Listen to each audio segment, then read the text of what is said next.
Oh man. Oh yeah. It's a DAN show.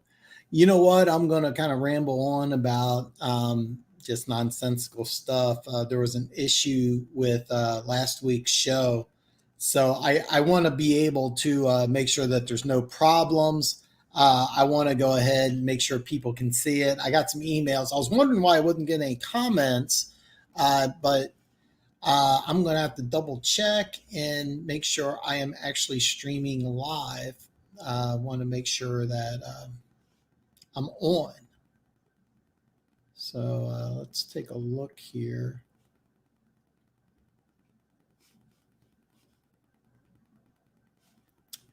Okay, looks like, yeah, it does look like I am on. Um, okay, it's kind of weird. YouTube says 4 is watching. Okay, there is. Okay, I got some people watching. If you don't mind, two things. Give me a thumbs up, and because I had some problems last week, if you don't mind, drop me a comment and just let me know if this is working. It would mean a lot to me. Just because I had some issues last week with the broadcast here. I got a great show. There it is.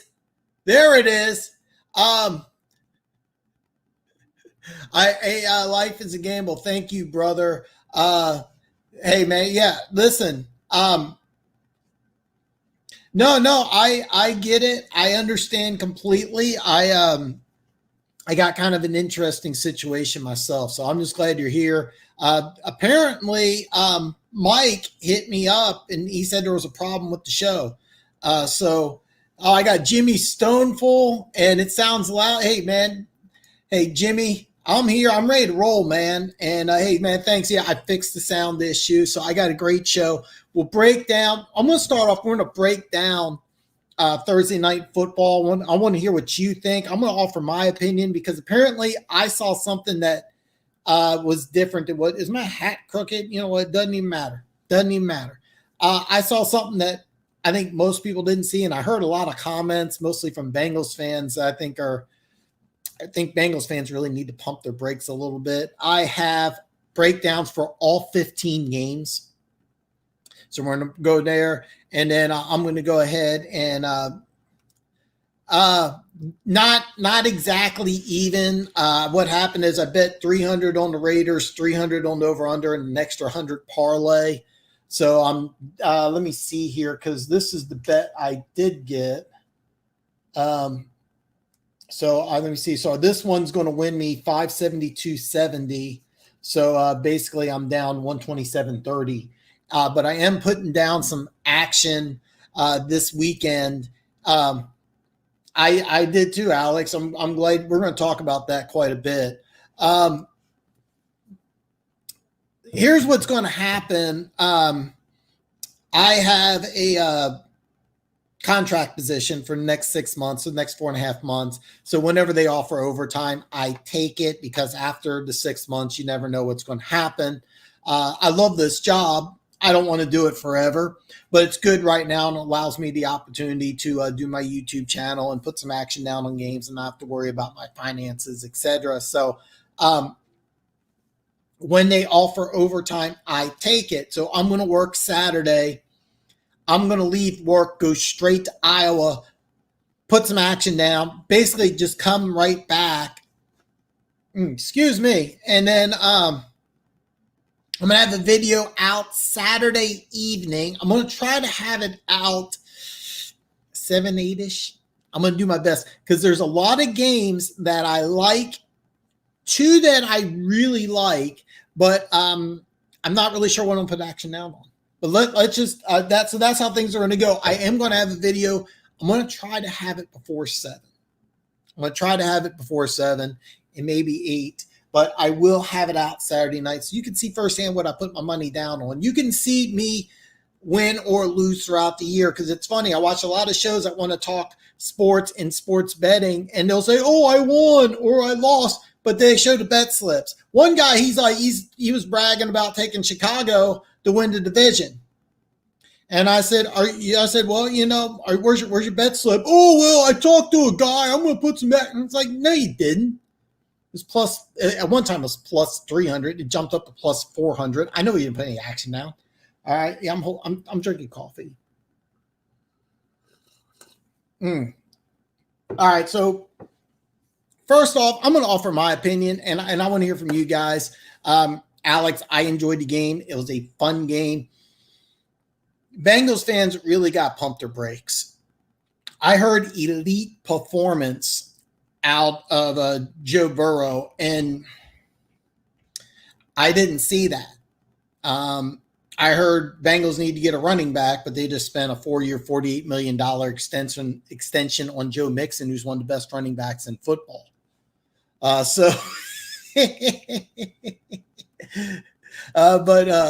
here's the thing, man.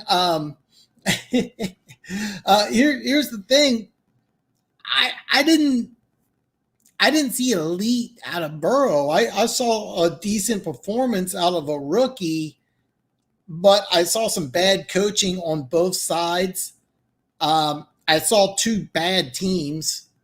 It was at 61. Okay, I thought it was 61. I think it's an NFL record for a rookie. I thought they threw the ball a little too much. AJ Green does not look like the same player. I thought they got away from the run. I thought they got a little too aggressive. I remember late in the third quarter when the score was 28-13, they went for it on fourth. I think it was 4th and 5, and they did convert. And they almost got into the end zone. I remember thinking they should just kick the field goal. And I think they would have been in a better situation because if they kicked the field goal, which they ended up doing anyway, they would have saved a couple minutes. The way the score of the game would have went is that it would have been 35-31 instead of them just taking one or two knees. They would have had the ball back with under 3 to play. So the Bengals would have had an opportunity to stop the run again. Of course, they didn't do it the first time, but they would have been able to do it again.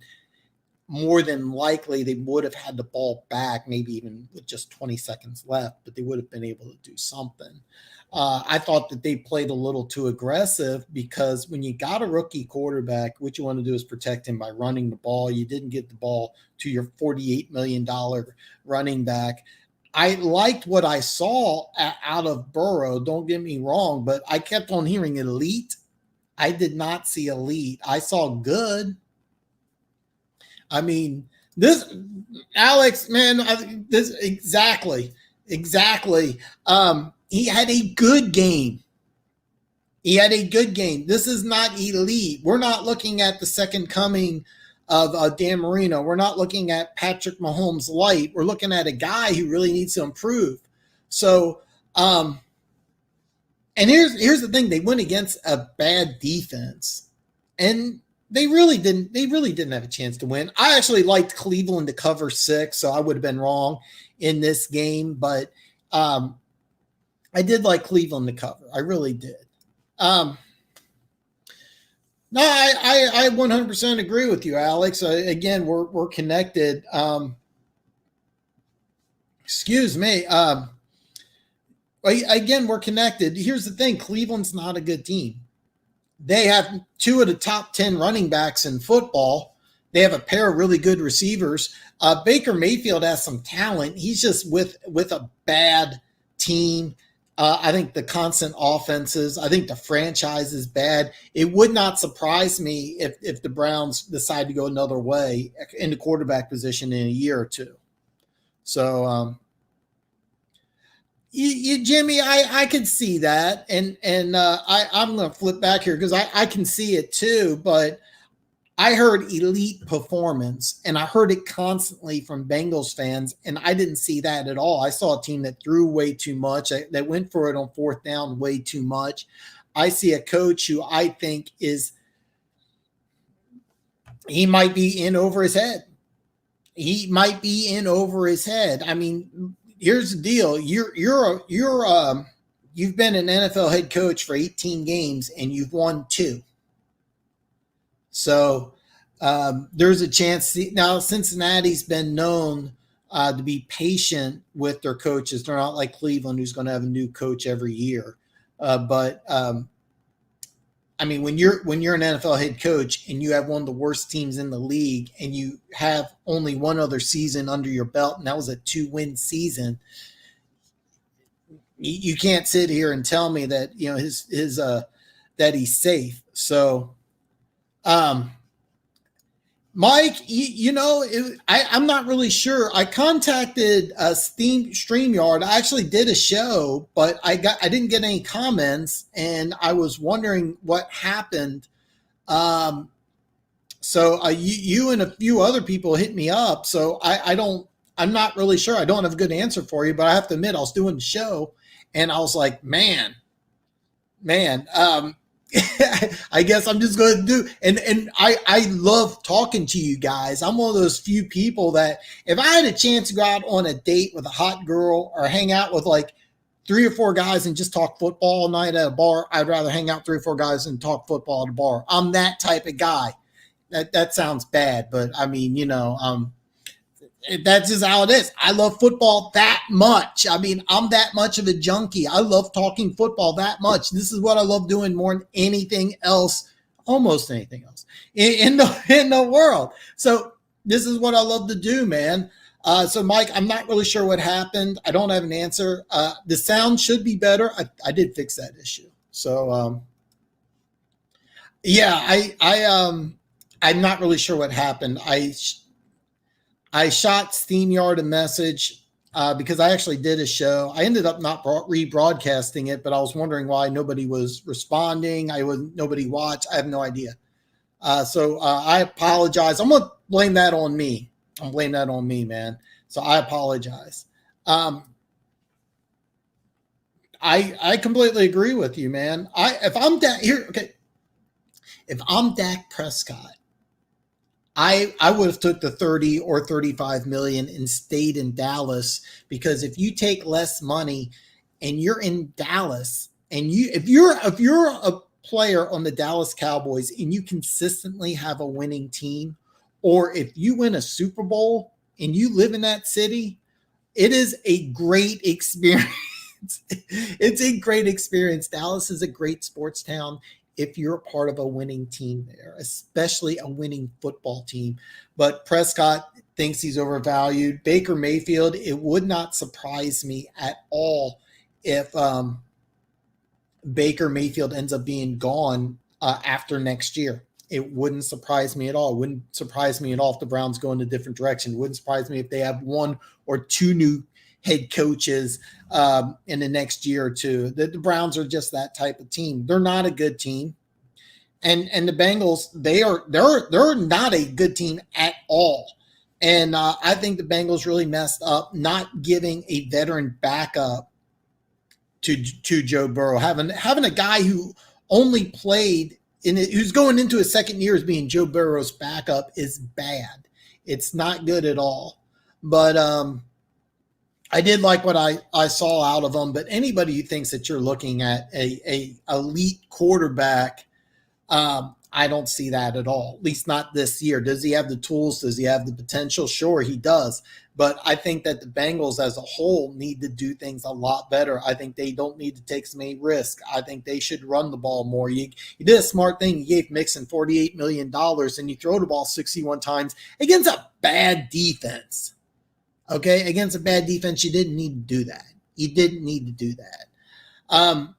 I do agree with you, because Mike McCarthy's offense and what Dak Prescott does best really don't mesh. This may sound a little crazy, but I think Andy Dalton's actually a better fit for Mike McCarthy's offense than Dak Prescott. I think what Dallas is going to do is I think they're going to move on from Prescott. I think that they're going to draft one. There's right now. I'll do a show on it later, because it's too soon to get into it. Even though I am looking at mock drafts already. There are basically 3 quarterbacks, and of course Trevor Lawrence is the best, in my opinion. I think he's a generational prospect at quarterback, but right now there's the kid out of Ohio State and the kid out northeast or North Dakota, basically replacing Carson Wentz. I think it's North Dakota State, are basically considered to be elite level prospects. And then the kid out of Iowa State, now I don't even know their names right now, is considered to be also a first round prospect. So there's right now depending on who you talk to, 4 to 6 quarterbacks coming out into the draft that are first round caliber prospects. But the top 3, there's talk about them going 1, 2, and 3 in the draft. I don't think that's going to happen, but there is a lot of talent at the quarterback position in this year's coming up draft. It wouldn't surprise me if the Cowboys make a splash move and try to get one of those players and just go with a young quarterback. And because, I mean, you got Ezekiel Elliott, you got talent at receivers. You need some help on that offensive line, unfortunately. I didn't think I would say that about Dallas Cowboys, but it is true.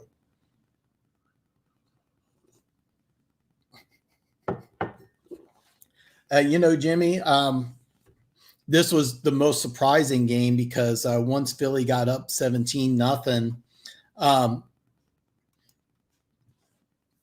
once Philly got up 17-0, I just figured they'd win the game. But Chase Young is going to be an absolute beast. I got a feeling Chase Young's going to be one of these guys who's just going to be, I think, one of the top 10 defensive players in the NFL, if not this year, next year. And then you got Montez Sweat, who's actually a better athlete. Remember, he's that defensive lineman who ran a 4.41 at the combine. Then you also got Ryan Kerrigan, who I think, here's what I think will happen. I think Kerrigan will get traded to a team either this year or next year for an additional second, third round pick. And then the Redskins will use that pick to try to give Haskins some weapons.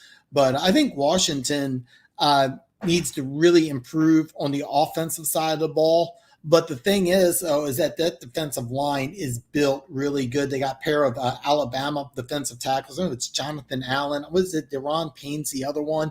Both these guys were former first-round picks. I remember Jonathan Allen. He slid to like 17th or 18th. Everybody thought he was going to go top 5. He can play. And then you got these 2 ultra-athletic defensive ends. And then you also got Ryan Kerrigan. So the defensive line of the Washington Redskins could be elite. And there's all sorts of problems with the offensive line in Philly. One thing I cannot emphasize enough is you always see weird things happen week 1. I still like, Jimmy, I think your bet's safe. I think Philly wins that division. They'll fix the offensive line. The one thing about Doug Peterson is that every year he's been in Philly, he's always ended the year strong. Remember last year they went 4-7 and then won 5 straight to win the division. It wouldn't surprise me if you see Philly play, 2-3, 3-3, maybe even 3-5, and then turn it on late like they always do. The NFC East is going to be a dumpster fire. I don't think LA is a great team either. The over-under was 8.5. They're too talented to pick the under, but they're not good enough to be safe on the over. So,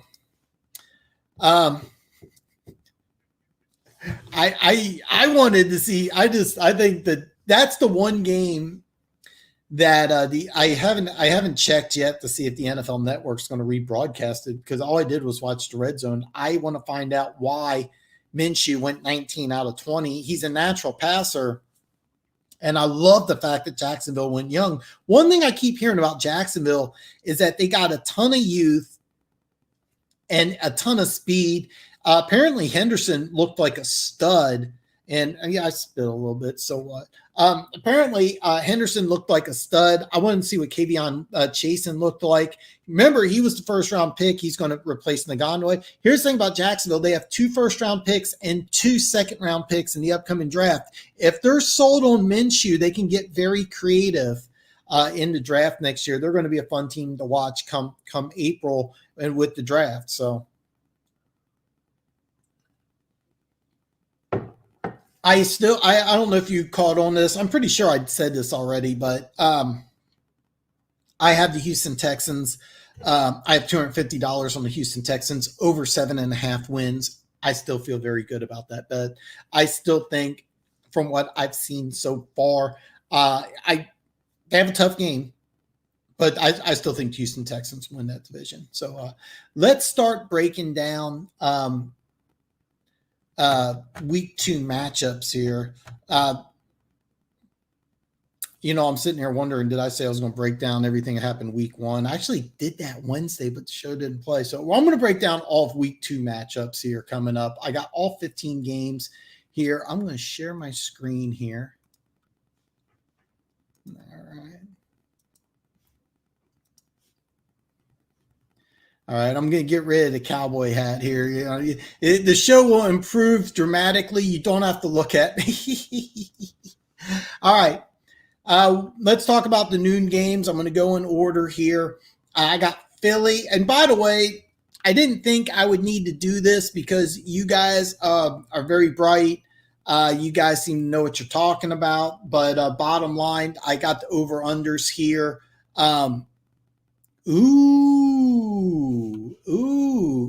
You know what? This is not as crazy. I'm going to talk about this here because it's an evening game, Alex. But I'm going to talk about this in great detail because I like this game, and I'll tell you why. I'm going to get to this. I wouldn't be surprised either. I wouldn't be surprised if Houston wins this game. I'm going to talk about this in some more detail. I'm going to go in order because they play later in the evening, I believe. First game I got Rams at Philly. The over-under is 46. I'm going to remove my email address. You can always email me at the Dan Show at Yahoo. Over-under is 46. Philly is a -1 favorite. Basically, it's the home field advantage, which I haven't kept track of how many fans are coming in and out of the stadiums. I don't know who has fans, who doesn't. I don't think there's really a home field advantage anymore, but Vegas odds makers are still using that. So I really recommend for next couple, either this week and next week, take advantage of it. Because to be honest with you, without a home field advantage, this is a little different. An East Coast team traveling, a West Coast team traveling to the East Coast for a noon game. It's a little more difficult. You can't see me. I'm drinking coffee. This is a game I am very interested to watch because I would be curious. I don't think that Philly wants to go 0-2, and the Rams are probably thinking to themselves, "Hey, look, we got to keep up if we want to be competitive in this division." This is going to be a fun game. If you put a gun to my head, I would like Philly to cover this game. I like Philly to win, but I'm not too confident either way.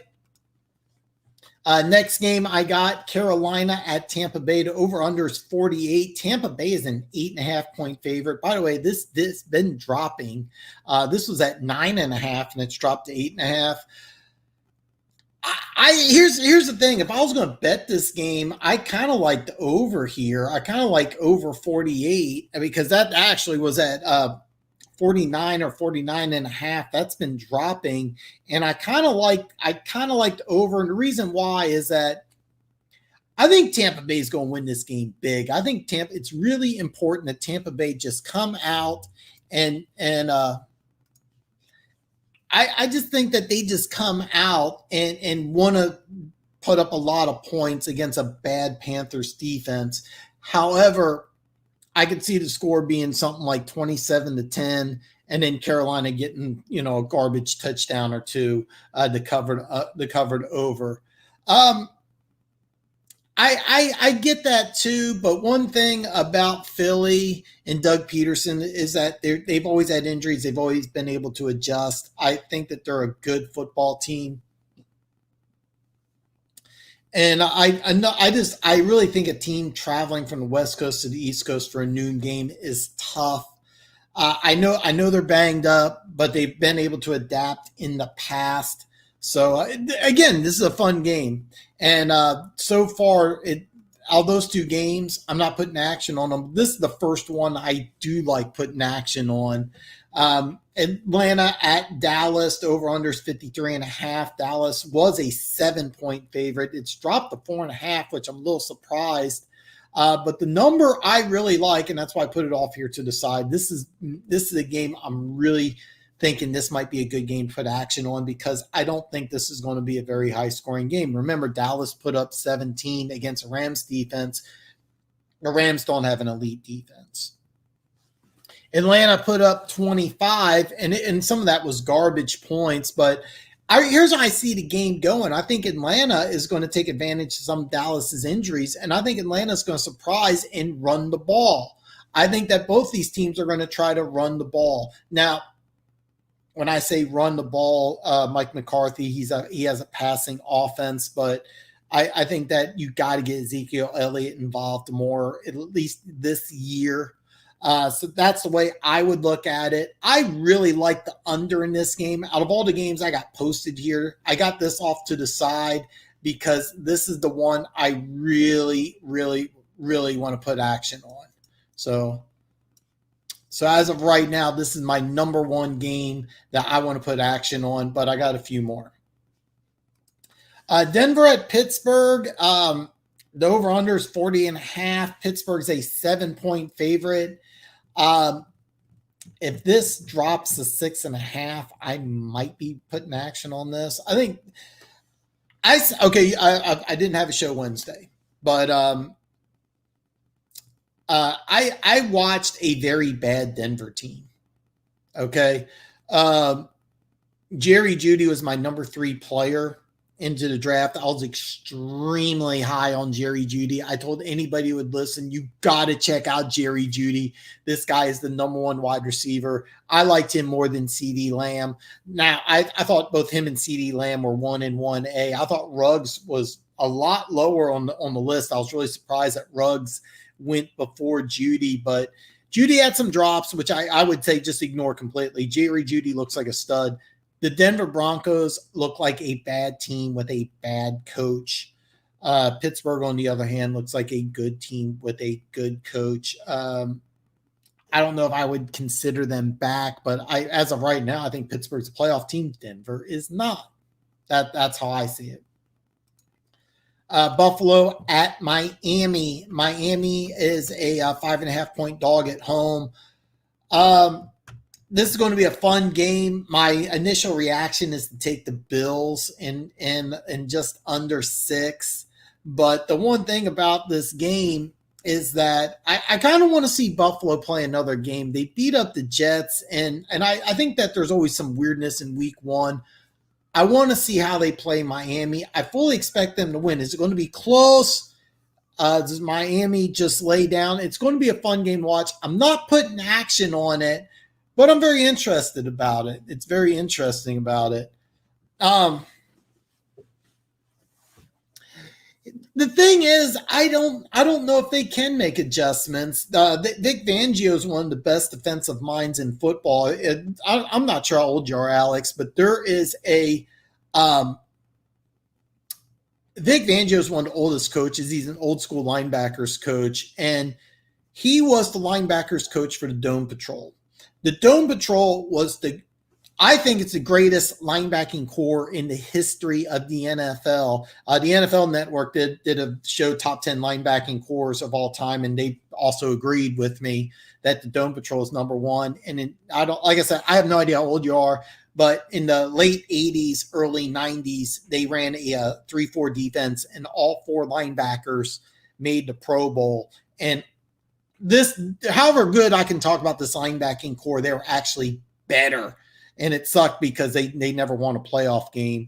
But this linebacking core was amazing. There'll probably be never be another linebacking core as good as these guys. And I'm going to stop my rant on the Dome Patrol. But anyway, Vic Fangio was the linebackers coach for the Dome Patrol, and he's a very good defensive coordinator. I think he's a bad head coach. Sometimes you get these defensive-minded guys or offensive-minded guys, and they're just not good head coaches. And that's what I see at Vic Fangio. He's consistently had problems with the clock. I think losing Von Miller hurts. I think that this is a team that had way too much hype. And I thought that I think Fangio and Elway are bad fits for each other. I think Elway is looking at what Kansas City is doing, and he wants to do the same thing. Look at the draft. Jerry Jeudy, what's his name? Hamler out of Penn State. By the way, he shouldn't have been drafted in the 2nd round. That's another thing. But they're building their team to be a clone of Kansas City. And to be honest, they shouldn't be doing that. They should say, hey, look, how can we build our defense? Because we have some good – and by the way, they did nothing to their offensive line. Their offensive line is garbage. They have a young quarterback. I think that they should try to be a passing team. They seem very, very confused. You know, Mike, before I forget, I DVR'd that Coastal Carolina game, And I was like cheering. I watched the whole first half, and then I skipped to I think midway through the fourth quarter because I watched it Sunday morning. And great pick.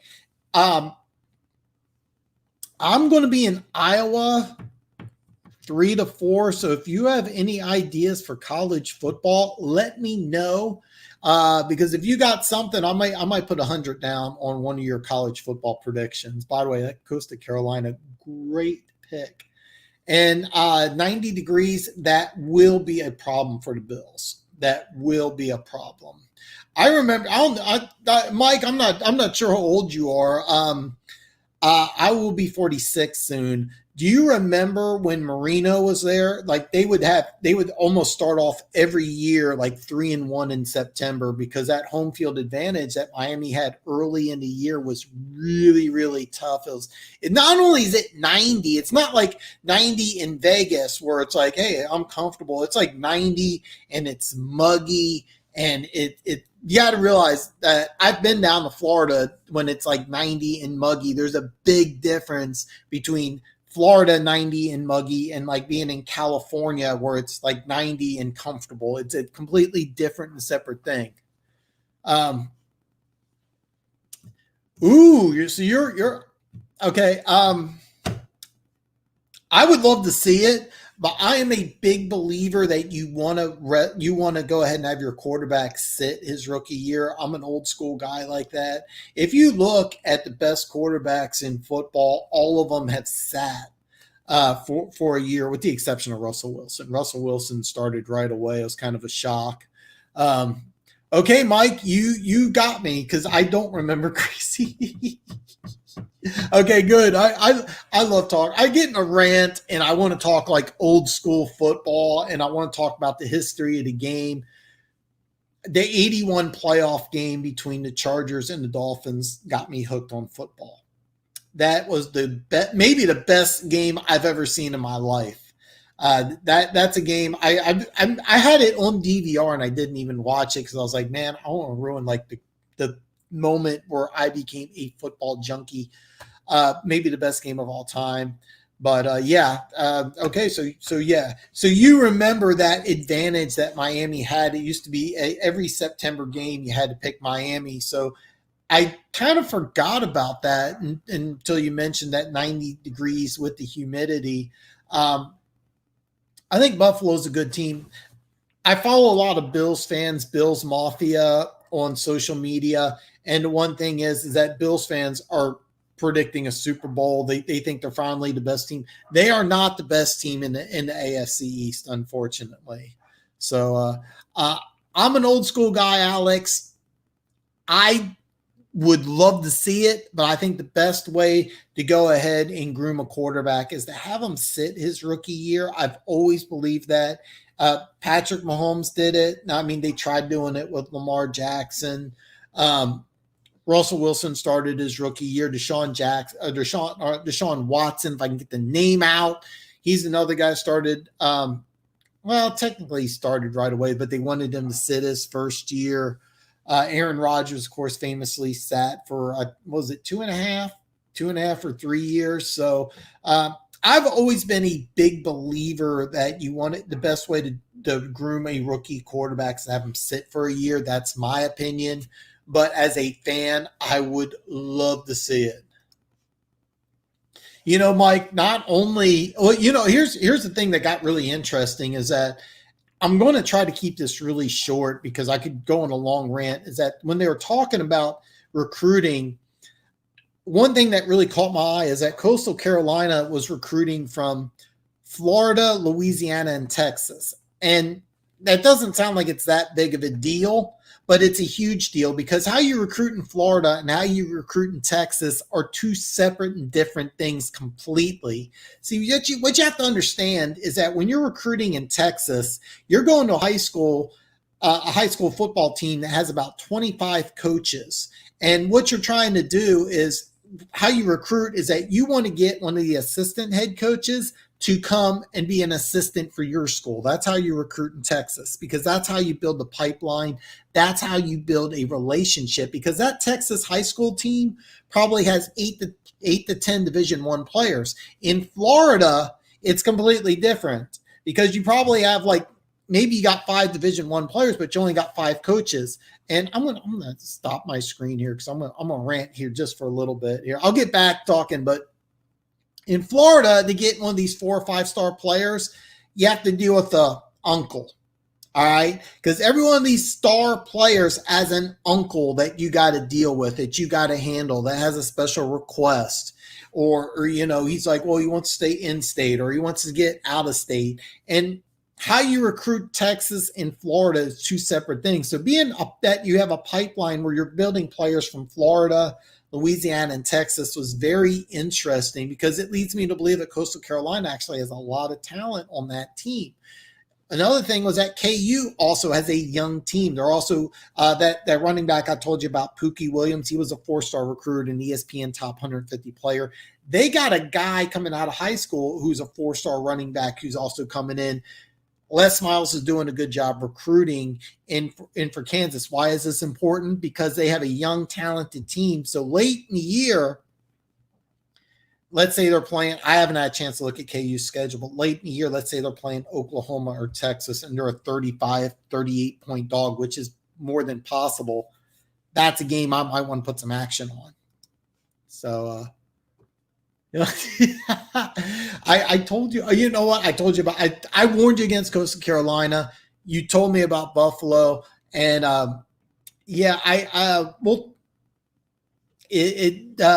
don't give up on Tampa Bay yet.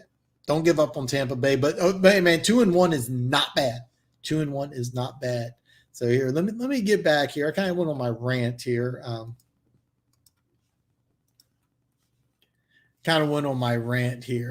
But great week for you, Mike. Hopefully, as of right now, this is a good bet, but I got 2 others that I really like that I'm also going to take advantage of. All right. Next game I got is San Francisco at the Jets. Again, a West Coast team going to the East Coast for a noon game. This is a big thing. If you've been watching me, I am not high on San Francisco at all. The over-under is 41.5. The Jets are a 7-point dog. They are a home dog. I have this highlighted over here on the side because I am seriously considering putting action down on the Jets to cover 7. I don't think the Jets are a good team, but I think they're better than what most people think. I think they kind of got blitzkrieg week 1 against the Bills.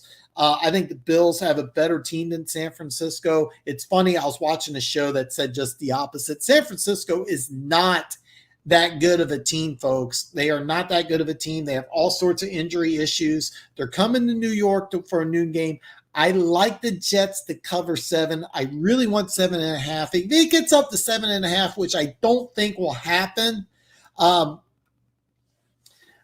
I'm going to talk about this quite a bit here, Alex. But that's a great comment, man. God, man, you got some great stuff. This is a game I do like. If it gets up 7.5, I'll probably put action on it. I'm really strongly considering doing it. Next game is Minnesota at Indianapolis. The over-under is a little high, but both teams can score some points. Both teams have questionable defenses.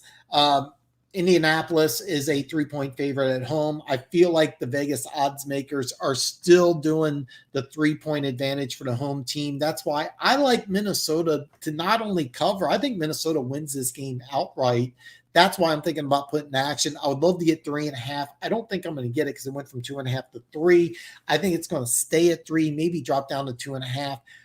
I like Minnesota to win this game outright. I really like them to win this game outright. I simply think that they're a better team. I just think that they're a better team. I watched them play Green Bay. They had a bad game against Green Bay. I think that they will bounce back. I think they can run the ball against the Colts. I didn't have a chance to – I watched a little bit of the Colts Jaguars, but I didn't get a chance to see the whole thing. If you let Minshew go 19 out of 20, then Kirk Cousins can do the same thing. So that I do like Minnesota to win this game outright. Detroit at Green Bay. The over-under is 49.5. Green Bay is a 6.5-point favorite. I got both things highlighted here because it was 6. I probably would have took 6. I have a bad feeling by the time I get up to Iowa, it's going to be 7. I really want this over-under to drop because I think this is going to be a high-scoring game. I almost like the over better. I think what's going to happen is I think these two teams are just going to go and air it out against each other. I think Aaron Rodgers is saying, hey, look, I'm going to play like I'm the greatest quarterback on earth. And I think the Green Bay Packers are in a win-win situation. Rodgers plays great. Maybe they can still get a first and a second or a first and maybe some players or something like that. I think that there's some discontent between Rodgers and the Packers, and to tick Rodgers off apparently is a good move. He looked awesome. I saw the Packers actually drop several passes in this game. I think Rodgers, he threw for I think it was 363 and 4 touchdowns. He could have had over 400 easy. Detroit has some problems in the secondary. I think they have 3 defensive backs that are hurt. Stafford looked good. I think Detroit can score some points. I don't think Green Bay's defense is that good. I like the over quite a bit. Yeah, Alex, I 100% agree with you. I've always had a man crush on Phillip Rivers, but at this point in 2020, I think you're right. Cousins is a better quarterback than Rivers. I think Minnesota has a better team. That's why if you get a team that's a better team and you can get 3 points, I want to take advantage of it. I'm not 100% sold, but that's one game I'm really eyeballing quite a bit. All right, I'm drinking some more coffee here.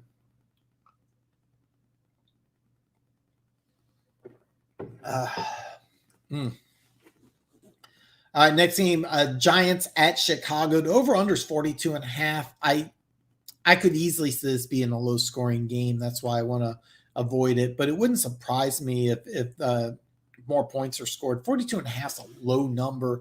I do like the Bears to cover this game. I could see it being like a 24-17. I could also see the Bears just coming out and winning this game 31-6 or something like that. I want to look at the injury report for Chicago, but I think if everybody's healthy and I can get less than a touchdown, I might put some action on that.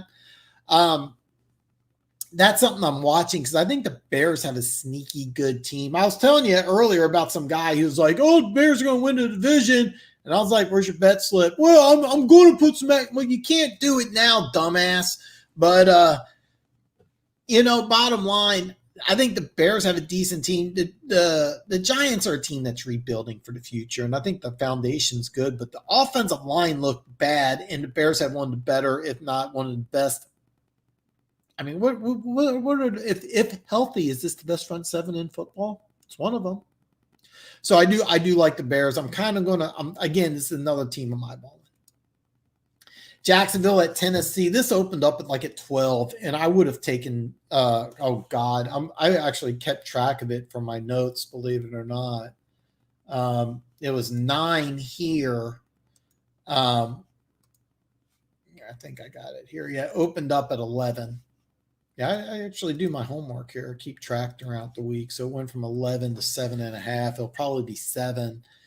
I'm really looking forward to this game, to tell you the truth. And I think this is going to be a fun game. I would look if it got to be double digits. If it got to be double digits, I would take them.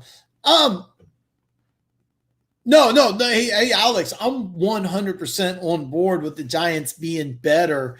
I'm talking about this week. I think that the Giants are about a 4 or 5 win team. I think the Bears can make the wild card. I don't think they're going to win the division, but I think that they're a team that can make the playoffs. The Giants, I see no way that they're making the playoffs. That's why I like 5.5 this week. As far as underestimating it, Saquon Barkley, in my opinion, still the best running back in football. He's my number 1 running back. They have some problems with the offensive line. You're right, Mike. You're right. You got the best running back in football. You can't do anything with them. The offensive line's bad. The scheme's going to take some time. That's a big reason that I want to take them this week. It's 5.5.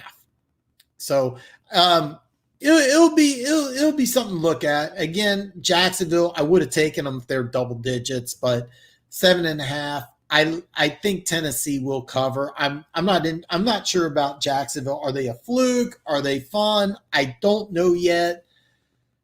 This is gonna be a good one here. James, what is up, my brother? Hey, listen, man. You're here to face the music. Well, I'm a Chiefs fan who was mad that we didn't take DeAndre Swift and we took Carlos Edwards-Helaire instead. So, hey, listen, man.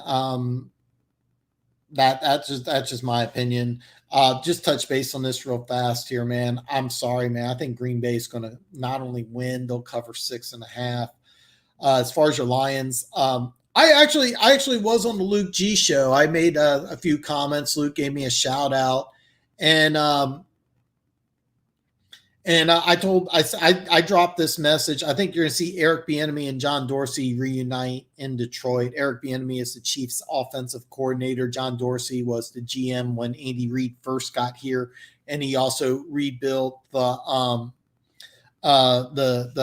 Cleveland Browns. He's one who orchestrated the OBJ trade.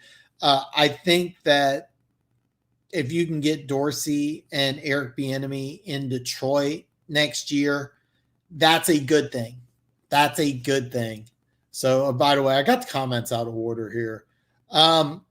Alex and James, you guys, I kept on watching. I got it on DVR. But I saw the red zone, and Mitch Trubisky started the game off 4-10, and it ended up 20 out of 26. So is that correct? Did he have 16 straight completions? And keep in mind, the Lions had, I think it was like 3 defensive backs got hurt. Is that, you have to let me know, James. So I think they had 3 defensive backs hurt. I have this game on my DVR. I'm going to try and watch it either. I'm not going to get a chance tomorrow. I may get a chance tonight. That's why I kind of like Green Bay to cover. I do think that's a high scoring game because I like the over on it. So, Eric Bieniemy, what makes me think he wants to come to Detroit? Okay, I'm going to rant on this for a little bit. Number one, he wants to come to Detroit because he coached in Minnesota for several years. He coached Adrian Peterson there. And I also think that Eric Bieniemy deserved a head coaching job last year. I don't want to get too far off topic, and I don't want to touch base on this too much, but let's be honest. There's 32 NFL teams. There's 2 black NFL head coaches. All right. If there was a multi-billion-dollar corporation where 85% of the employees were women, but less than 6% were presidents or CEOs, what would happen?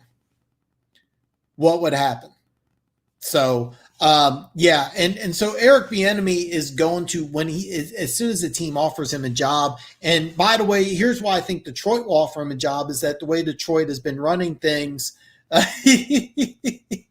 it's kind of cool. I don't know if you remember Chris Berman. He used to call him Eric sleeping with the enemy. So, but bottom line,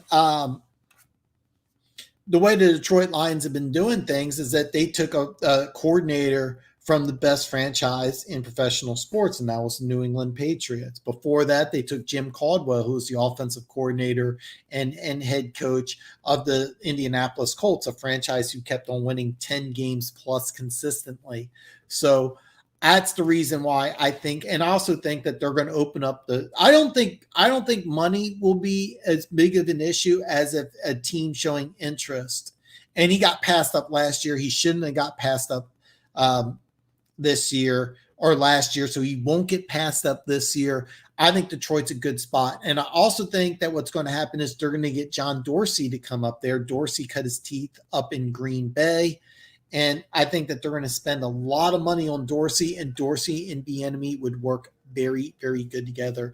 If you get a Dorsey Bieniemy duo in 2021, go 0-16, and you'll love it because those two guys will turn that franchise around. All right, I'm sorry I went off on a rant here, James, but dude, that's tough loss. Tough loss. I'm gonna have to rewatch it. All right. Next game, Washington at Arizona. Very surprising matchup between 1-0 teams. I'm kind of excited to see this game. It'll be very interesting. You have a pair of rookies going at it. You have Josh Jones as the right tackle, and Chase Young will play against him for some part of this game. That matchup is going to be very entertaining. Arizona's a 7-point favorite. I kind of expect that again. I think that we're still seeing that home field advantage. I kind of want to see how Washington can do in against a non-division opponent. So this is going to be a fun game to watch. I'm really excited about this. Of course, I'm excited about Kansas City and LA. And so this is something I'm probably going to put action on. This dropped from 51. If you've been listening to the media, you keep hearing about the Chargers defense is able to contain the Chiefs. And the reason why you heard that is last year at Arrowhead, they kept the Kansas City Chiefs. Dude, I love TJ Hawkinson. He has a bright future. They need to use him more. They need to use him more, and they need to use him differently. They don't need to use him as a line and tight end. They should move him all around the field. And Adrian Peterson looked really good. They need to use Swift more. Don't listen. Forget about the drop. I know it's hard. Forget about the drop. You need to use Swift more. It is. It's completely blown out of proportion.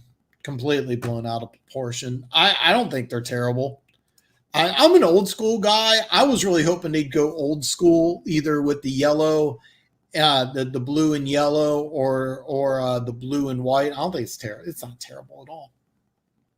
But this game right here, they kept them to 24 points, but that's the knee injury. Remember, he had that dislocated knee. He came back, played against the Titans. I'm telling you, because I was at this game, Mahomes was not even close to 100%. The game before, they put up 31. And then 2 years ago, the Chiefs scored 38 and 28 points against this team. So 2 years ago, the Chiefs scored an average or a total of 66, which an average of 33. And then last year, the Chargers, who quote unquote can stop the Chiefs, held them to 31 and 24 points at 55. So that's 27 and a half. When you hold a team to an average of 27 and a half points, even a team like the Chiefs, it's still not good. So I like this over number pretty well. That's going to be a plus. I still think it's a high scoring game though. Really? Wow.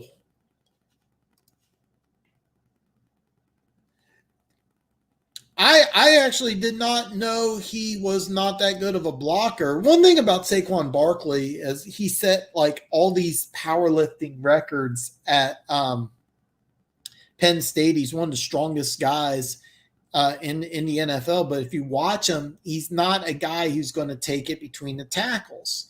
That you got to use him. I still think he's the best running back in football, but I think you got to be creative with how you use him. The offensive line situation is not good. And it's been this way for a while.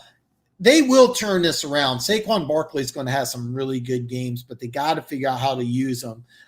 I can't. I'm trying to argue with you, Mike, but I see that. I've been a big fan of him since he was at Penn State, but he doesn't. I could see why. But I still think he's the best running back in football. Bad offensive line. He's going to have some great games. He's a great athlete, but he's not the type of guy who's just, it's funny because he may have a game where he runs over a linebacker, but it's not really his style. He's a guy who's a big guy who has the athleticism of a small guy. And it's a lot of fun to watch. I love watching him. I think he's a great running back. I think they have to figure out a better way to use him. Keep in mind, Jason Garrett's a good coordinator, former head coach. They will turn it around. I don't think they're going to do it next week in Chicago. I might have to go and watch that because I have that show available, but I probably won't get a chance to watch it tonight, unfortunately. Alex, Baltimore at Houston. I like the under on this game. Hey, Mike, you're trashing Barber. I kind of want to hear that. A lot of times when you're an ex-player and you're trying to get a name in broadcasting, you got to say something outlandish or you got to say something big. Stephen A. Smith, for example, he's the type of guy who kind of – now keep in mind, if you don't know the story behind Stephen A. Smith used to just work like a dog. So he's earned the right to call himself, a big name and everything like that. But how he really kind of rose to a different level with ESPN is by saying outlandish things. So that's one of the things that I see. I actually think Alex, I see just the opposite. I think the one thing about the Baltimore Ravens last year is that this is how they lost in the playoffs is they were susceptible to the run. Kansas City went into the game saying, hey, look, we'll stop the run. We're going to play a multifaceted secondary, and then Houston Texans weren't aggressive, and then they had some drops. I think the Houston Texans will come out this game and try to control the clock. I think that they will actually run the ball.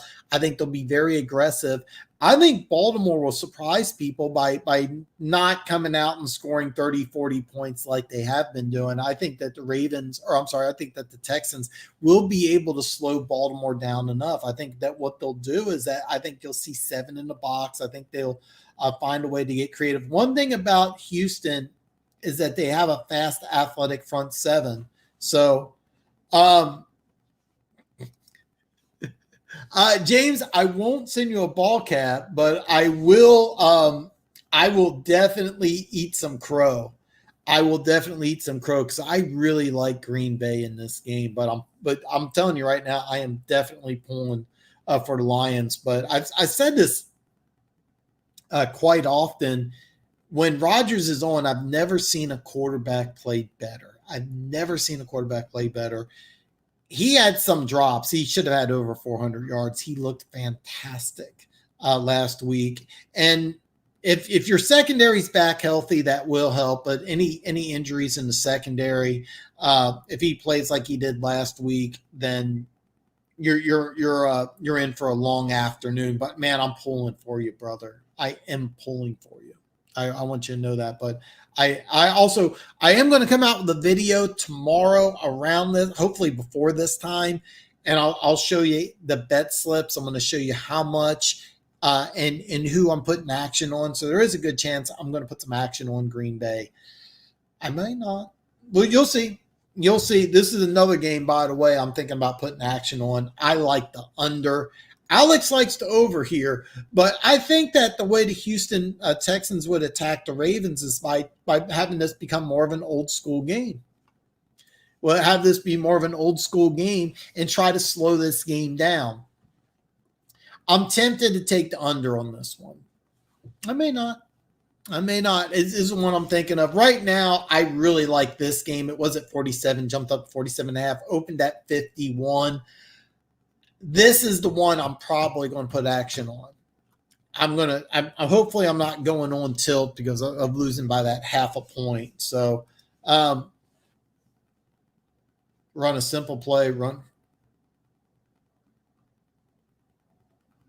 No, I see, here's the thing. I agree with you. Bottom line,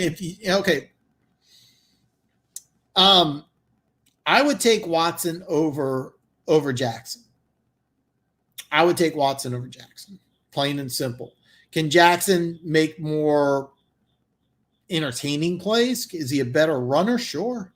Which quarterback do I trust more? The answer is Watson. So another thing, David Johnson looked good It's just that once the Chiefs got up a few scores, they just kind of went into a shell. I don't think that I really don't think, even though the Ravens can score quick, they don't score quick like Kansas City. By the way, week 3, Baltimore and Kansas City is going to be a fun football game. But I think that's why I kind of like the under in this game. I think it's going to be a lower scoring game than people think. I really think it's going to be a lower scoring game. Next is a game that I love, New England at Seattle. This is a Sunday night game. I love New England in 4. I think New England. I think New England actually wins this game outright. And the good thing is that I have a +9 for New England wins. New England winning 9 games. I got $100 on that, and then of course I got 400 on the Seattle Seahawks winning over 9.5. And I got an extra 100 on them winning the division. I just think that this is going to be a game where New England wins. And if I can get 4, because it was 3.5, jumped up to 4. Right now, today, the 2 games I'm thinking about putting action on is over 47.5 and New England to cover 4. Those are the 2 games that are really screaming out at me right now. But I got from now until I head up to Iowa. So it'll be interesting to see that. I also been eyeballing this game. This is dropped. This was like at 50. I know it was at 50. I think at one point it was 51. Actually, let me double check here because I've been eyeballing that game for a while. 50.5. Okay. People are seeing the same thing that I'm seeing because I really like the under, but 49. Well, as long as New England can cover 4, actually, I think New England wins this game outright because, contrary to popular belief, the Seattle Seahawks no longer have a good defense. I think New England will be able to run it on them, and I think that they can control the clock. And if Seattle wants to go ahead and throw the ball all over the field like they did against Atlanta, I think they'll be in for a I think that's how you would lose. I think in order to beat New England, what you got to do if you're Seattle's, I think you have to establish the run. I think you have to do just the opposite because you still have Stephen Gilmore, still the best cornerback in football. So I really like that game. I like it, man. Well, hey, man. And by the way, if I'm wrong, same thing. I'm not going to send James a cat, but I'll show you guys some love. Like I said, these games here on the bottom are games I'm really thinking about. I like New England in 4. I'm tempted to do one, like this is a noon game, so I'm tempted to do the noon game, taking the Jets. So this jumps up to 7.5. I like this game too. I kind of feel like I need to watch a little more, so I'm thinking about getting some noon action. I might take Green Bay, and then my afternoon delight.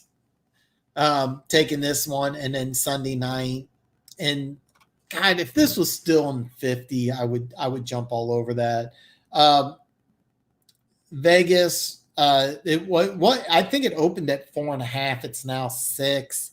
I don't trust the Saints. I know they looked really good at home against a division rival. It'll be interesting to see what happens. But right now, the 2 games I'm really eyeballing are this one and this one. I'm going to come out with the video tomorrow. And I'm going to actually show you that what I'm going to do. I'm going to put my money where my mouth is. By the way, I'm only watching StreamYard, so I kind of forget about it. But please give me a thumbs up.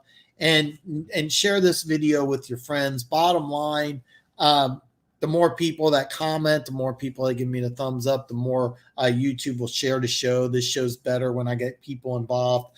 I would rather have a small show with really good people joining, get some really good conversation going back and forth than I would have a bigger channel with people who are just, saying stupid things just to say stupid things. The comments that you guys have put in here is just absolutely fantastic. I actually believe, I did a show Wednesday. It just apparently it didn't broadcast. And I'll have to I'll do everything I can to make sure it doesn't happen again. Because I actually did do a show. I actually talked for about an hour. I was just like waiting for comments, waiting for people to join. It never happened. I was thinking to myself, hey, maybe because I've gotten so lucky with the first couple of shows that maybe I was just due for a bad show. Maybe hey, look, life happens, man. Sometimes you can't join every week. By the way, you can always email me. Give me 24 hours if you have a game. And Mike, I'm talking to you. If you have a college game tomorrow, please hit me up because I might put some action down one of your college games. So do let me know if you have some college action. If you need help with anything fantasy football, taking any bets, do email me. I'll do my best to answer as quickly as possible. See, I agree with you on the defensive side. I was the defensive side. So that's why I was wanting to take the under. It opened at 50.5 and it's been dropping, but I think it was at 50. I would take the under. At 49. I probably won't.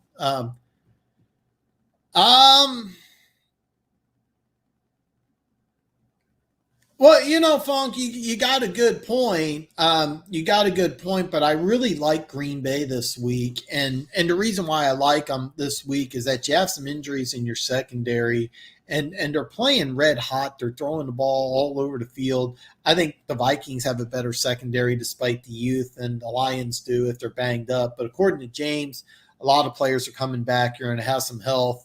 But I do like Green Bay to not only win, I do think Green Bay covers. But this is the whole reason I have this show is because this is never going to be a show where I say something and you have to agree with me. I am just throwing out my opinion and I want to hear from you guys. You guys tell me, but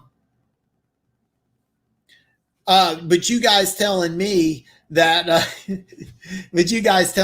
hey Dan, I got this opinion over here. That's the whole point of the show is that I'm throwing out my opinion. I'm showing you, hey, here's what makes me an expert is that I put my money where my mouth is. I usually win money, but I want to hear from you. I'm never going to sit here and say I am 100% right.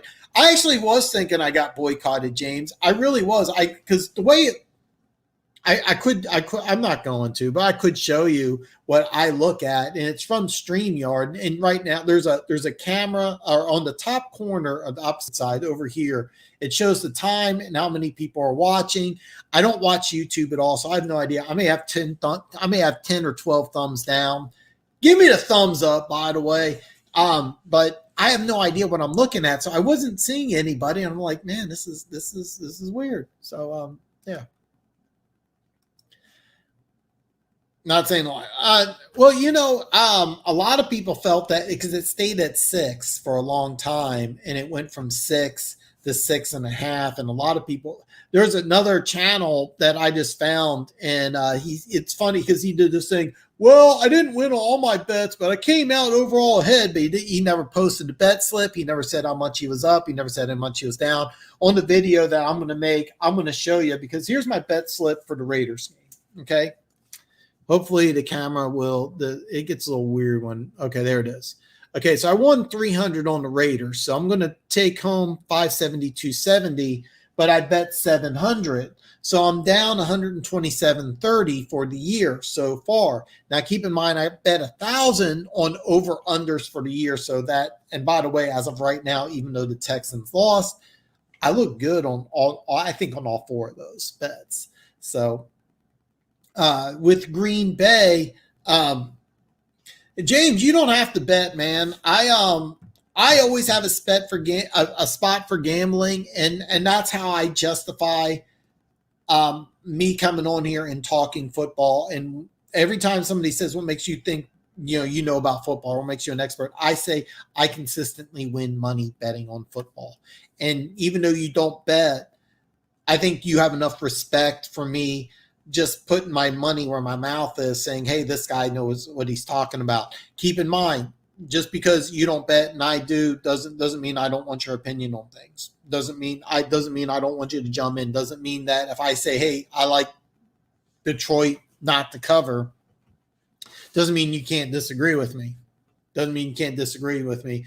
But there's a guy, I'm not going to call him out, but he had a video saying Detroit's going to win the North.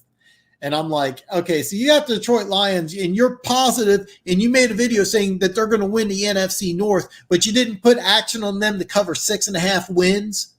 You didn't think that they're going to cover 6.5 wins, because in Michigan, you can bet on sports. A lot of people didn't know that. But if you're not going to put action on Detroit getting over 6.5 wins, but you're going to sit here and try to tell me that they're going to win the division, I'm gonna call you out on that. And I'm gonna say, let's see the bet slip.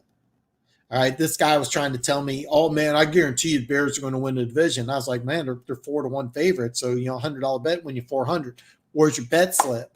Oh, you're not putting action down? Okay, well, you're probably not really that serious about the Bears winning a division, But again, this is never going to be a show where you have to talk about gambling.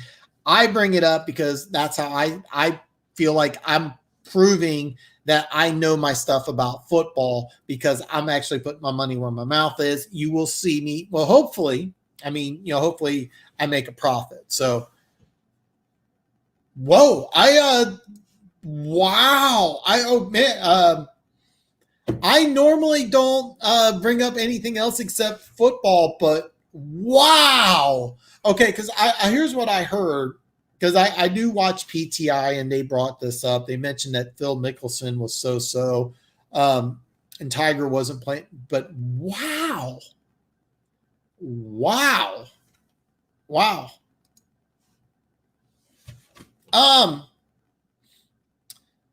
You see, okay. I think I want to see Minnesota do better. I think the defense will play better. If the offense can consistently be scoring in the 30s, I think the defense will turn around. I still like the Vikings to win it. I think the Bears and Packers are going to fight for a wild card. It'll be interesting to see which one wins it. It'll be interesting to see. I always keep in mind, week 1 always has some weird things. No. Okay. I need to do like a one-on-one or a 101 video sometime. The only reason I'm putting action down on the Chiefs is that I see trends. But like, for example, I didn't pick them to win over 11.5 games. I didn't put action on them. Now, keep in mind, it's a prop bet. I don't do prop bets. I didn't take Kansas City to win the Super Bowl. But because I know that the Chiefs are famous for starting off the season fast, that's how I really felt that, that over 54.5 was a good bet. Even though the reason why the Chargers and the Chiefs are at 47.5 is because there's this rumor that the Chargers can stop Kansas City's offense. Well, last year they held them to 24 points right after a knee. You said it. You said it perfectly, Funk, and I can't emphasize this enough. Never bet with your heart and never go on tilt. Don't. It's a poker term. If you're not familiar with poker or on tilt, basically going on tilt is when you have the better hand and you lose. Like you have a pair of kings against a pair of sevens, and then the guy hits 7 on the river, which is if you play Texas Hold'em. You have the flop, which is their first 3 cards. The turn is the 4th, and then the river's the 5th card. And so, but when you lose and you have the better hand, the next hand you get emotionally messed up and you don't bet logically. I bet logically. I don't bet with my emotions. I try to bet smart. Am I 100% non-emotional? No, I'm not. But I try to take emotions out of it. Will I bet against Kansas City? Yes, I will. Yes, I will. I haven't yet. But would I? Absolutely. I wouldn't bet on the Lions, and that would be a bad move for you. But because you do follow the NFC North, if you see a trend with either Green Bay or Chicago or your Minnesota, if you pick up on something like, for example, Minnesota, even though they have one of the last 3 years they've had a top 10 defense. Well, maybe they don't have a top 10 defense, but the lines are low. Maybe you put some action on the over. on a team like Minnesota, for example. Like, for example, if you see Detroit and Minnesota play, maybe you want to take the over in that game, maybe. But you don't have to bet to be a part of this show. I never want this show to be purely about gambling. I agree. I agree completely. I think Seattle is the best team in the division. I think they win the division. Of course, I put my money. Here I am. I'm saying, excuse me. Here I am just saying, well, it doesn't have to be about gambling. Oh, but I put money here. No, okay. I think Seattle wins this division. So far, I like what I've seen out of the Rams. San Francisco, I think, is going to be a bad team. I actually wouldn't be surprised if they go 7-9 and Shanahan gets fired. I actually made a video talking about Shanahan getting fired, and I got lots of hate from 49ers fans. And there's a good reason why there's not a 49ers fan who follows me. They hate me. I went on a 49ers show. I got kicked out for just posting facts, and I wasn't even talking trash. I was just posting facts. They did not want to hear a honest opinion. Today at work, I actually did this. I went on a Niners channel because a guy had Niners channel. I forget which one it was, and they had their Super Bowl show, and they're all talking about how they're. It's kind of a dick move on my part. I'm gonna be honest with you. But they were jerks. They were jerks. Niners fans have been jerks. I don't think I have a single one follows me.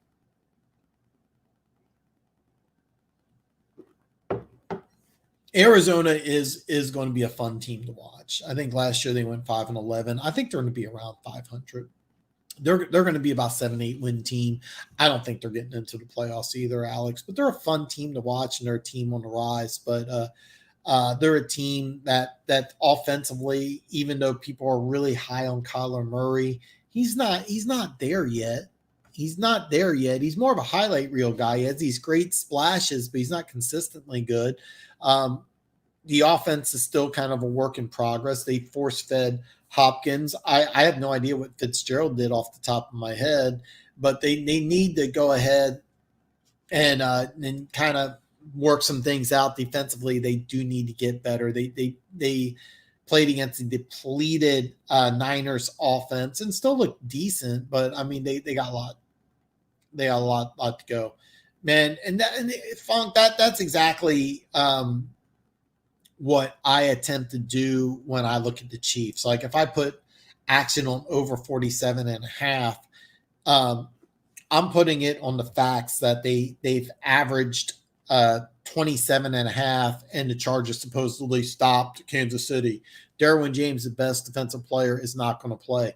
I think that you keep in mind the same thing that happened in Thursday night football, where it scores 24-7, which is 31 points, ends up being 54 in the fourth quarter because the Chargers could score a garbage touchdown late, which would help.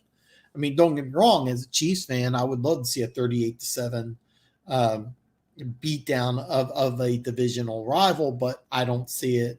But I also don't see the Chargers being able to shut Kansas City down to under 24 points. I think Kansas City this year will average over 30 points a game. And that's, to me, being factual. But you guys tell me, am I too much of a Chiefs homer here by saying the Chiefs are going to average 30 points a game?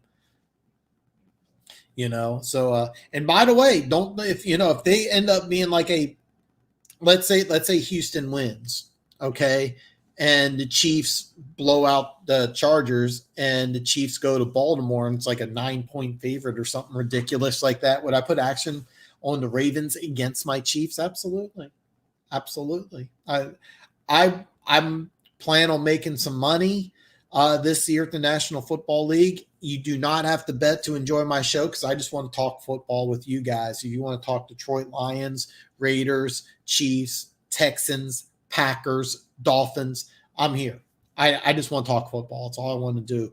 But I am always going to have a soft spot from people that want to put action down, and I'm going to do everything I can, whether you want to win your fantasy league, you want to win DraftKings. I don't do that stuff.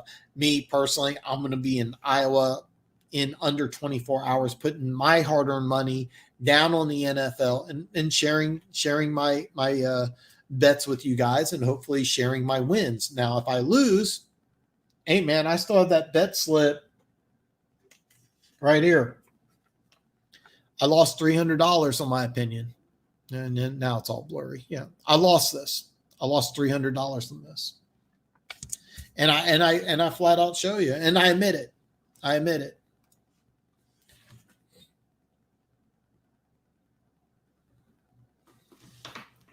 That's another thing. That's another thing, Alex.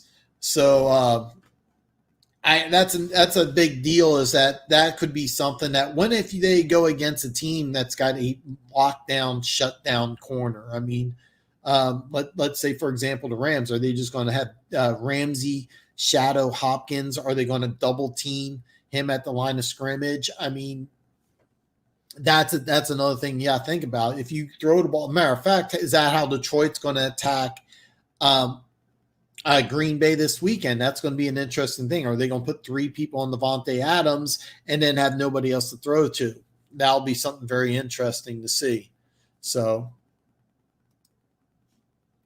Mike, I agree with you, man. I got a little trash talking here. I love it, man. Okay, let me explain here. I love trash talking. I do want to keep it friendly. And Funk, and by the way, Funk, I will probably repeat this from now till the end of time.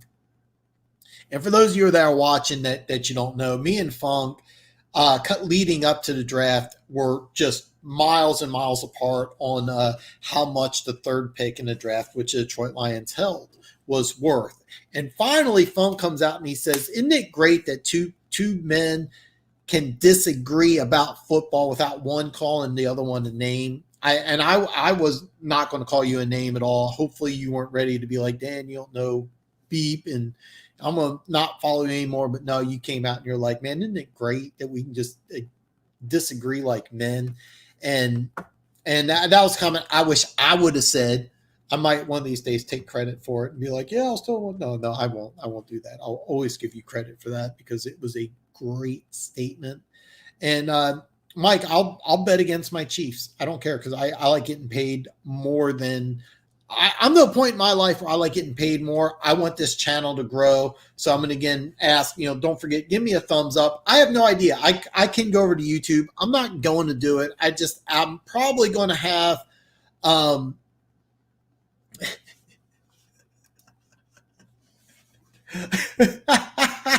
that's just funny. That's just funny.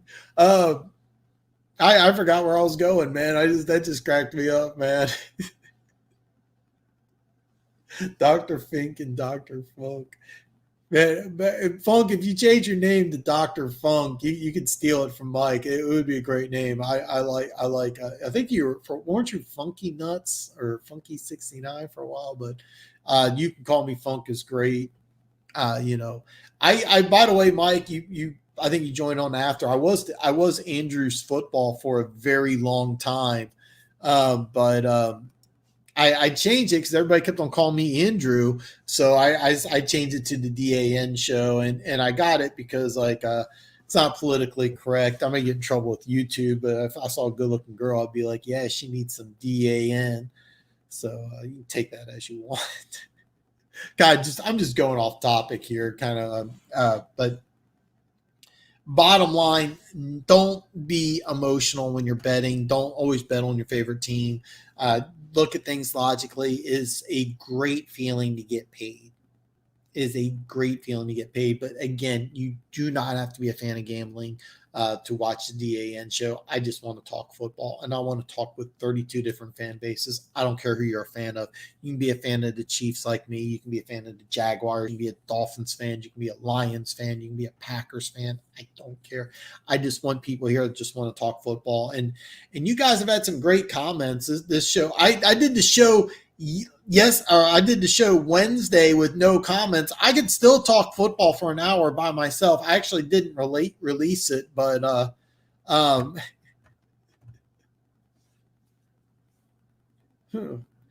know what? I want to say that when I was on the Luke G show, I remember you putting some comments in there. George Morgan was.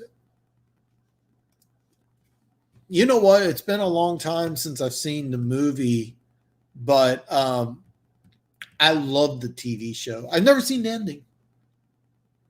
I've never seen the ending, and I remember they were when I was a little kid. They rebroadcasted the last season. This is before um, all the streaming services were big. So what happened was is that I kept on watching it every night and every night, and so I missed like 2 nights, and I turned it on, and they just went from oldest episode to like the very first episode or the very first season, and I missed it. And I was like, man, because I love that show, man. Love that show. It's been a long time since I've seen the movie, man. Kind of want to watch it now. So, are you talking about me never seeing the final episode of the show?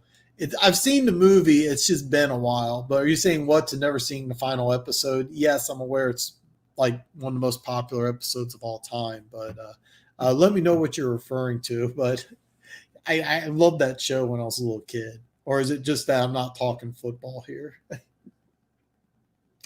But I'm just going to kind of okay, good. Okay. Yeah, I'm sorry. I need to do that. I need to do that because I love that show. Watched it for a long time.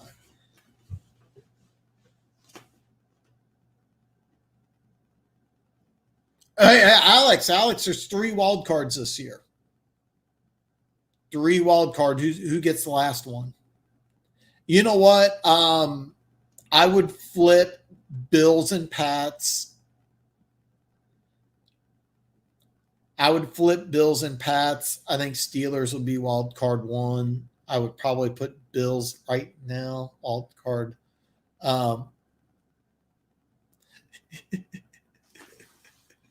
am going to get back. I need to do that. It's on my bucket list, man. It's on my bucket list. Alex, remember, there's 3 wild card teams this year. They're going with the new format. So who's your third one? Let me know here. You know, as of right now, who I got, and it may be a surprise, but I think it's the Raiders. I agree with you, except for the East. I think the Patriots are going to win the East. I'm not sure the Bills even make a wild card, but I would have the Steelers would be my number 1 wild card team. As of today, I'll go with the Bills, and then the Bills over the Titans, and then maybe the Raiders. Now that I think about it, Titans or Raiders? Yeah, I know. I don't like it either, and I'm going to try not to get into a rant of how much I don't like the 7 playoff teams. I think they should stick with 6. I know why they did it, because they won 3 games on Saturday, 3 games on Sunday, and I'm going to tell you something. That weekend is going to be great. That weekend is going to be absolutely great, but I don't like it. I don't like it at all. And the reason why is because it's going to bounce to 8. It's going to be 8. I guarantee you, within the next couple of years, instead of it being 7, it's going to go to 8. It's definitely going to go to 8. It's just a matter of time, and you still get the same 3. And I just don't like it. I don't like it. I don't like the idea of an 8th seed, especially when you got 32 teams. Now, keep in mind, they're always talking about expansion. They've always talked about expansion, but I don't like it. I could see the Titans being a wild card spot. It wouldn't surprise me if they do get a wild card spot. I do think the Raiders are going to surprise. I think the Raiders are going to improve as the season goes along. If Derrick Henry is healthy for 14 games, sure, I don't think he will be. He had 36 touches or something crazy against Denver. He can't be used that much. He cannot be used that much, and I don't trust Tannehill. The one thing about the Raiders will continue to improve. The Raiders are going to be a better team than you think. I think they played a bad game. I don't think that they were ready. They did collect, which is the most important thing, but they need to do better. And I think they will do better. Tennessee's a team By the way, if they don't fix that kicking situation, apparently Grostowski's recovering from an injury. I haven't followed. Uh, I haven't followed that. I do have a guy who's a Titans fan who I started following. He made a few comments, but he hasn't joined the show yet. That I started following when the Titans played the Chiefs in the AFC Championship game. Excuse me, I am so sorry. And he made a few comments in my videos. And real cool guy. Titans fans were actually, Titans fans were actually really cool. So, Alex, you don't get me wrong. You've been great. I don't want you to think. I love the comments and all the stuff that you're putting in here, and I think that, and keep in mind, I got the Texans over a 7.5, so that they do need to collect on that.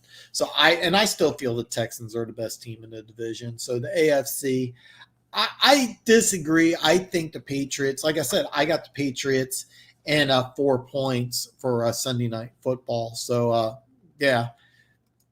And Funk, I will. This is a bucket list thing. I promise. I will watch it. I've heard it's like tear jerking. I heard it's tear jerking.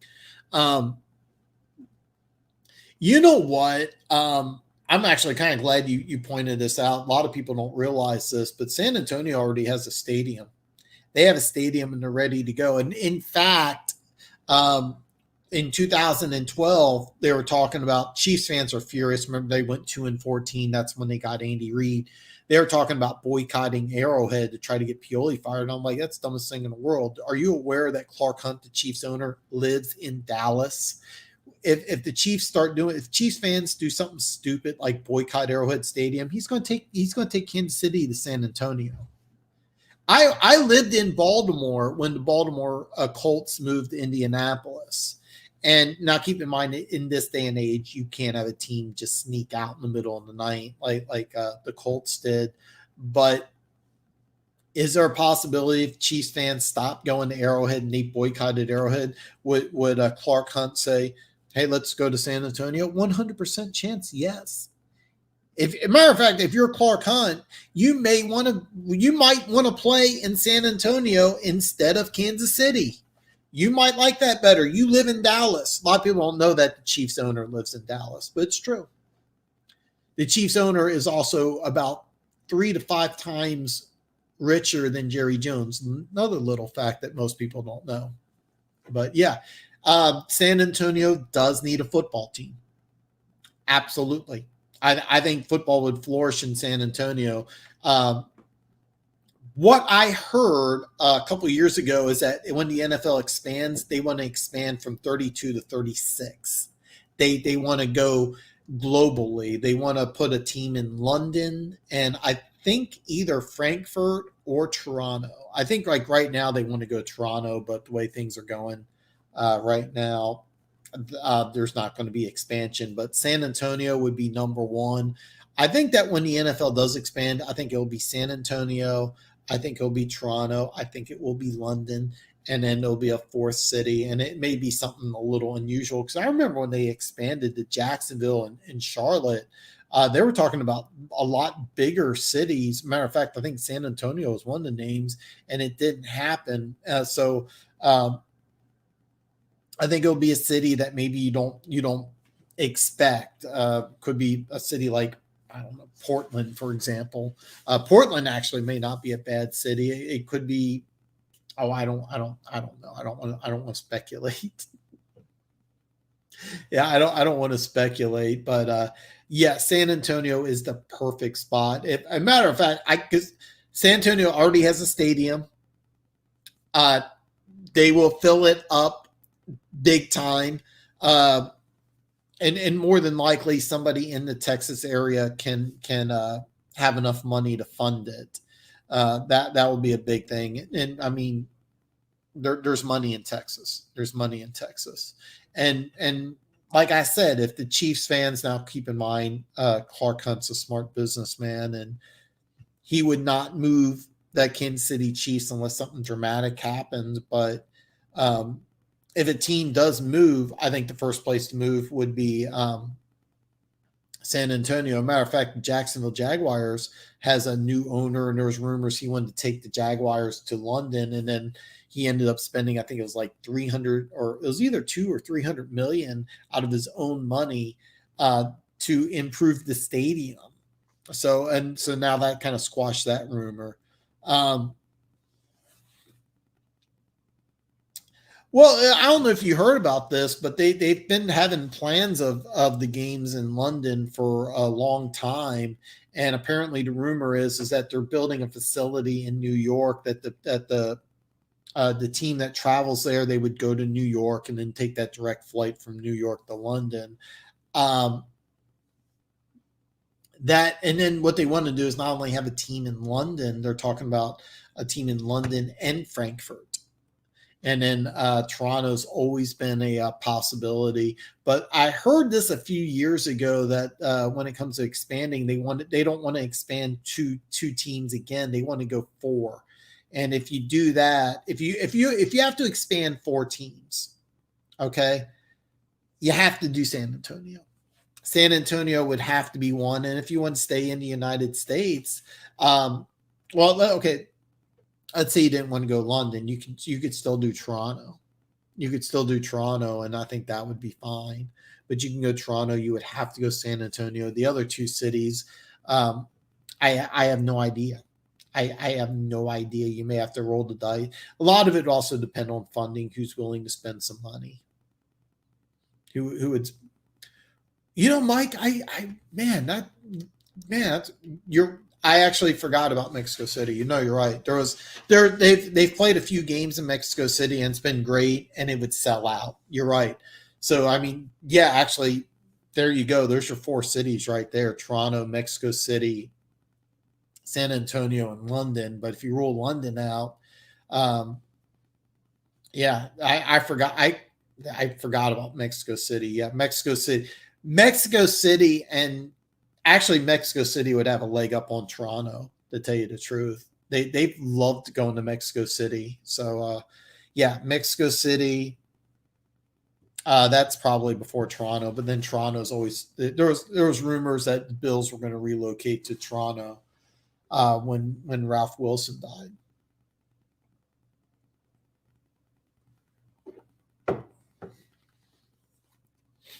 I know I was kind of mean earlier, and I got some hate, but there was talk a while back, and I don't think it'll happen, but there was talk a while back of Detroit Lions relocating, and so it would in that I think San Antonio would be the number one spot to relocate, but Mexico City, yeah. If the NFL does expand four teams, that are four cities, Mexico City and San Antonio are one and two. I think Toronto would be three. So they really love London.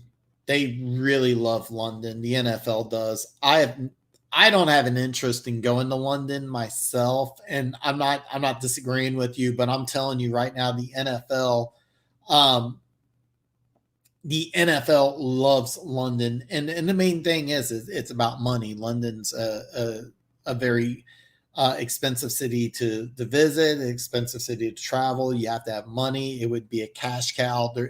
Cuba would not be a cash cow. I don't see Cuba being a possibility at all. Mexico City is a good one. I completely forgot about that. But and again, this is something that I heard a couple of years ago. But the plan to expand was four cities, and they were really high on London. Now, the way things are now, I think that it would kind of stay within the continental United States. I haven't heard Ontario. I have not heard Ontario, but it's not a bad idea. If I don't watch Canadian football. I tried watching it; it was really weird. But I know that there's a team in Ontario. Ontario, I think, has a stadium. I think it has fans. I remember the Vancouver Grizzlies. They're now in Memphis. Vancouver's another city I didn't think about. I don't know of the love Canada has for the NFL anymore. I know that Toronto was a big city. Um,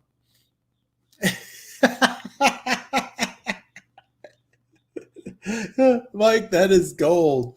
Actually, Salt Lake City would be great. I didn't even think about that, and I've driven through it a couple times. Salt Lake City's beautiful. That's a great one. Yeah. And Funk, I don't think Detroit would move, but I heard rumors a while back, so I I feel like you're going to be mad, but yeah, Salt Lake City would be a great one. I completely forgot about that. It's a beautiful place, beautiful city. Yeah, an NFL team would work in Salt Lake City. I'm just telling you right now. I've been to Texas several times. They love their football. And San Antonio's already got a stadium. I'm told it's a good stadium. I think it fits like 75, 76,000, something like that. So like they're ready to go in San Antonio. I don't think Salt Lake City has a stadium. That's a problem. At Toronto, I think it's the Argonauts. They would use that stadium, but I think that if they got an NFL team, they would either upgrade that stadium or just build a new one completely. And again, it depends on the owner. It depends on the owner. So anyway, hey, listen, guys, I am going to wrap this up. I'm really sorry about Wednesday. I might have to post the show just to prove to you that I actually did do it, but I got no comments, and I was like, you know what? Hey man, I don't know, but man, it's good seeing you guys. I should have double checked. I should have known that after not getting any comments, but I currently have it unlisted on my list, but I might have to just rebroadcast it. I am going to just leave this episode alone. I'm just going to have this just rebroadcasted. I might do it. Why not? Just let it go. I will have a video with all my bets in less than 24 hours from now. I'll try to get it. I have to work tomorrow. As soon as I get off of work, I'm going to run straight to Iowa. I'm going to put some action down. I'm not going to hang out there too long. Hopefully, I will have the video ready to go around 7, 8. I will release it right away. Of course, if you need any help, you can always email me at thedanshow@yahoo.com. So, a lot of fans. What in Salt Lake? Yeah. Oh, okay. Yeah.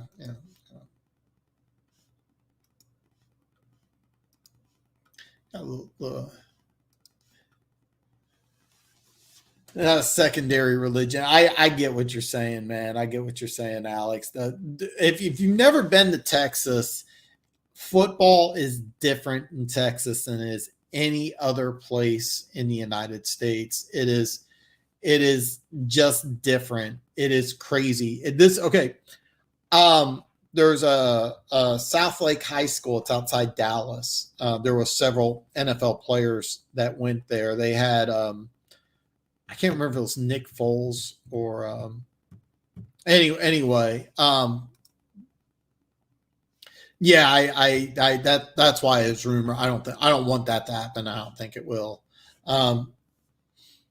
But I talked about I was down there. I went down. I had the long story short, I went down to Fort Worth several times. It's just a suburb of Dallas. I had a great time every summer. Every time I went, I had a fantastic time. I love the area. But I was like, hey, can I go to a high school game? And I thought it'd be like high school here, high school there, like where you're used to that. They're like, no. You got to be on a waiting list. You got to buy season tickets. You got to be on a waiting list. There's people who have been on lists for like 20 years. Something is a high school game. Yeah, they don't mess around. But yeah, Funk, I am not pushing for the Detroit Lions to relocate. I lived in Baltimore when the Colts went from Baltimore to Indianapolis. It sucks. It sucks. Trust me. It's always better to have a bad team than to lose your team. Trust me. And like I said, you're in for a bad year. I really think that's right. Scott, I'm getting ready to end the show. and it was Chase Daniel and Blaine Gabbert backed him up.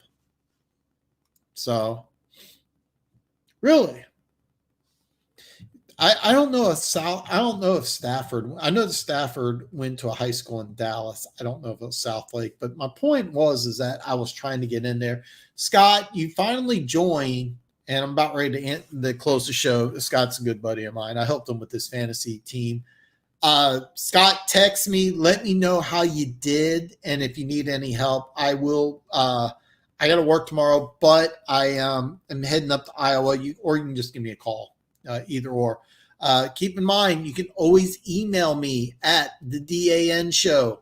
And I just hit the wrong button, but here we go. You can always email me at the DAN show at yahoo.com. Listen, I'm going to have the video out with my bets in just under 24 hours. I'll try to get out as fast as I can. If you have any questions, you can always email me. Next Wednesday, we'll go ahead and break down everything that happened. I'll go over my bets, and we'll preview Thursday Night Football. It's going to be a fun one. It's going to be Dolphins, Jaguars. So, hey, man, have a great weekend. I'll have the show up same time, no problems this time, I promise.